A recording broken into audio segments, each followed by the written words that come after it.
একটি শহরে সাপের আতঙ্ক ছড়িয়ে পড়েছিল। মানুষ ভয়ে কাঁপছিল। তখন এক কর্মকর্তা ঘোষণা করলেন, প্রতিটি সাপের মাথার বদলে দেওয়া হবে একটি রূপার মুদ্রা। এরপর যা হওয়ার তাই হল। পুরো শহর যেন পাগল হয়ে গেল। সবাই সাপ মারতে বেরিয়ে পড়ল। কয়েকদিনের মধ্যেই চৌরাস্তার মোড়ে সাপের মাথার স্তূপ জমে গেল।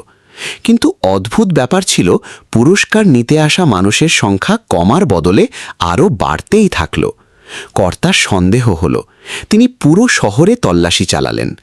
যখন একটি পুরনো খনির দরজা খোলা হলো, ভেতরের দৃশ্য দেখে সবাই হতবাক।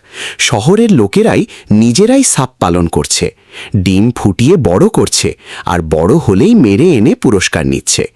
এটা দেখে কর্মকর্তা রেগে গিয়ে সঙ্গে সঙ্গে পুরস্কার বন্ধ করে দিলেন। কিন্তু ততক্ষণে খেলা উল্টে গেছে।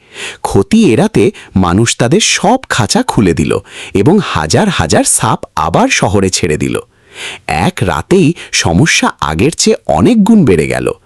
এটাই রিওয়ার্ড রান, যখন পুরস্কারের লোভে মানুষ সমস্যা সমাধান না করে বরং সেটাকেই বাড়িয়ে তোলে।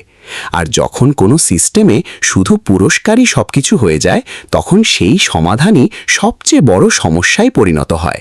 তাই মনে রাখো, সব সহজ পথ সঠিক নয়। অনেক সময় সেই পথেই তোমাকে আরও গভীর বিপদে ফেলে দিতে পারে।